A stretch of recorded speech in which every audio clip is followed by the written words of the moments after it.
Hi, welcome to Bizarre Creations. My name's Andy Kearney, I'm a junior designer here, and today I'm going to be giving you a bit of a sneak peek and an insider look at the world of Blur in preparation for our multiplayer beta we've got coming out in March. So if you'd like to follow me, I'll show you around.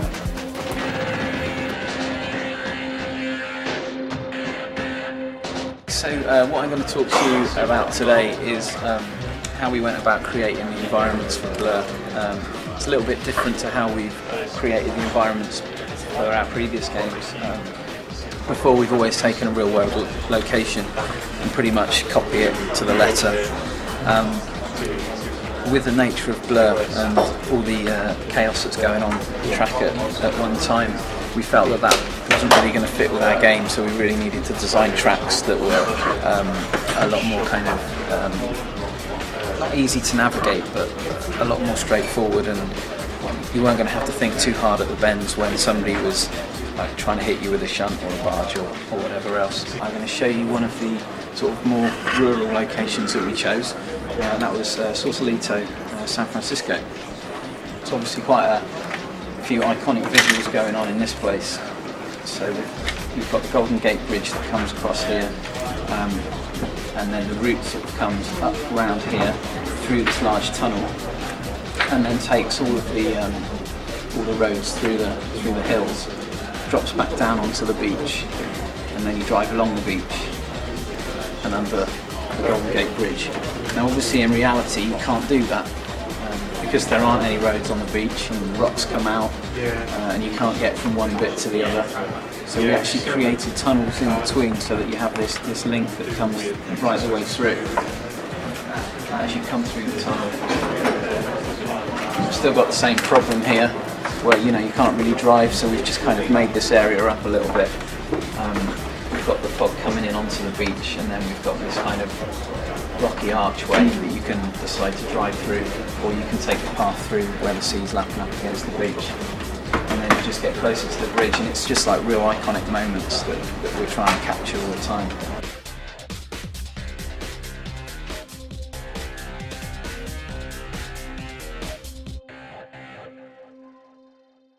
Hey, we are joined here by Ged Talbot. You are the lead designer on Blur. Yeah, that's right. Working for Bizarre Creations. Yeah. We're both very tired.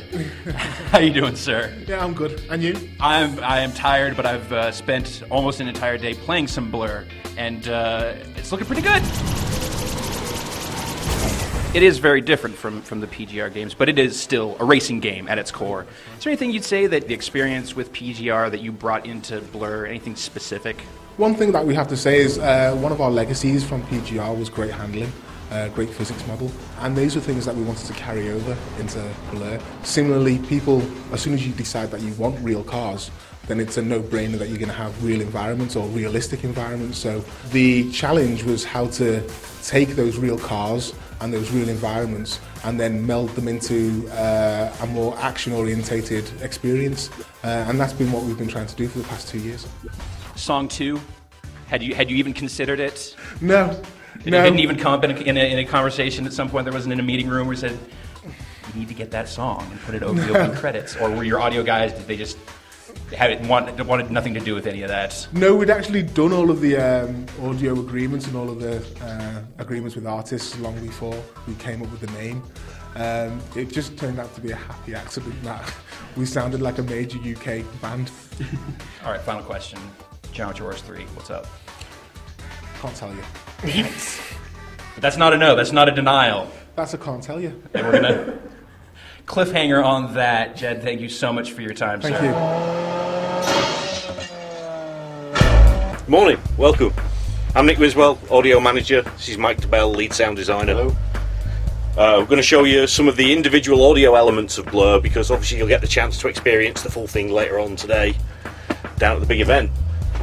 So we're going to start today with power-ups. The brief the designers gave us for the power-ups is they wanted big Hollywood sci-fi blockbuster sounds.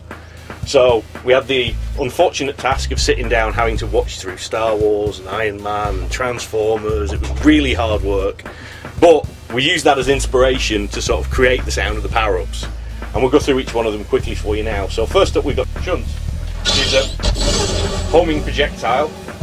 Now the one cool thing about this is it is a projectile attack, so we've attached the sound to the projectile so you can actually hear it chasing you along the track, which obviously is great for gameplay reasons. You can hear where it is, it's coming up behind you. So you can dodge out of the way before it hits you. And you can also fire that backwards as well. Off it goes. Then we have barge, the radius attack. And the mine can be fired forwards and backwards. So we were given the brief that this is an energy ball that builds in intensity until it reaches critical mass and explodes, or somebody unfortunately drives into it. So we've made the sound pretty much do the same thing. It's a big evolving building sound over time. Here is our friend the door.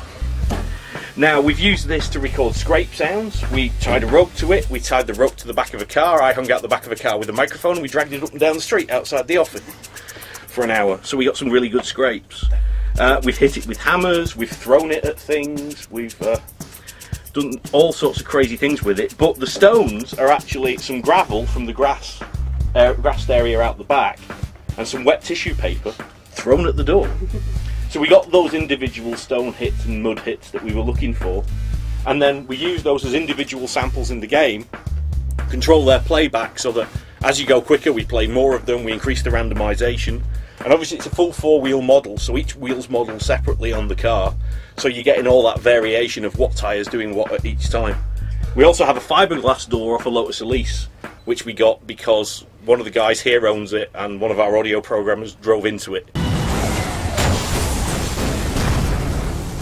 And I'm joined here by Gareth Wilson, lead designer on Blur from Bizarre Creations. Gareth, how you doing? Yeah, not too bad. I think I just talked to someone else who claimed he was the lead designer. What's up with that? We share the role. So co-leads? Yes. Who's the real lead designer? Straight up, tell me. I'm the daddy around it, to be honest. That's what I thought.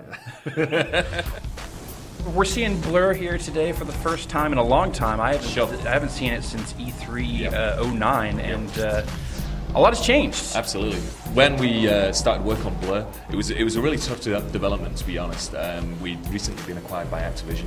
We were still finishing off downloadable content for PGR4 that we were contracted to do. So we started on Blur really quite late, and we started with a completely brand new engine right from scratch, which was multi-format. We needed an engine that would work on PS3 and PC and all that sort of stuff. So by the time we got to E3, we were like, just stoked that we managed to get a game actually running and working in time for E3, and really we essentially ran out of time last year to really put all the really cool and awesome features that we wanted to put in. So we went and spoke to Activision and said, hey, look, we need a little bit more time to make this game great, and they were great about it. They said, hey, you can have as long as you need, and we felt, well, give us up till May and we'll make a great game for you. So that's what we did. Was there any kind of specific feature that you felt really kind of flourished because of that 6 months? Sure. I mean, the two big changes were the changes with the power-ups. What we wanted to do with the power-ups is add more ways of using them more of the time. So each of the power-ups had to be useful more often. And the way we did this was by adding ultimate fire capabilities to the majority of the power-ups. So an example would be last year at E3, if you had a shunt, you could only fire it forwards, you couldn't fire it backwards. So. I love firing the shunt backwards. Yeah, it's badass, right? It's like when you blind fire it backwards and you manage to hit someone, so satisfying. Yeah, absolutely. So the second big deal was looking at the mods that we were providing in multiplayer and single player. Now, mods are really powerful upgrades to power-ups and the cars that you're driving, and they really provide different strategies that you can play with when you're online. How do you feel about the comparisons to Mario Kart? Like, there is obviously thematically and visually it's very different, but there's the kind of the power-up focus. Yep. How do you feel about that? Well, we're really flattered to be associated with any game. Mario Kart in particular is a hugely successful game. So if we can even begin to get to their levels of sales and people enjoying the game, then that's awesome. I think where we differ from Mario Kart and other power-up based races is the level of strategy and tactics in the power-ups themselves. We make sure that none of the power-ups are instant one-hit kills. Every single power-up can be evaded. So for example, we've got Shock, which is a power-up that just targets the front of the pack. But what it does, instead of just whacking the guy in first place all the time, it shoots down EMP blasts in front of that person. And if they're super skillful, they can just weave through them and escape unscathed. So we wanted to make sure that we took the luck and the sort of game cheating on you out of the equation completely and based it purely on skill. So no one getting blue shelled this time. Yeah, well, that does kind of wind you up every now and again on Mario Kart, right?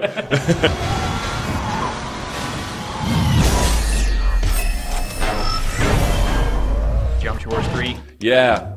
Okay, so Geometry Wars 3. Geometry Wars is a labor of love.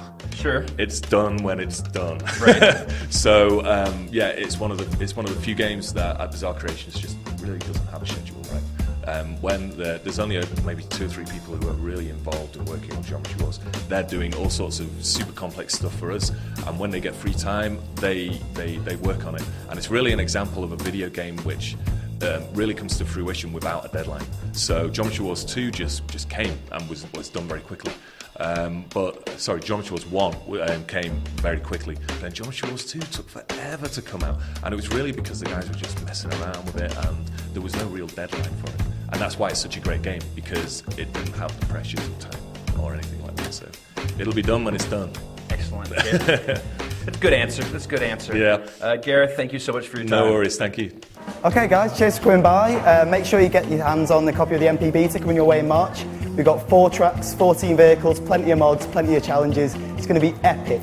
So make sure you get yourselves an early key and give us all a run for our money when the game comes out in May. Cheers guys.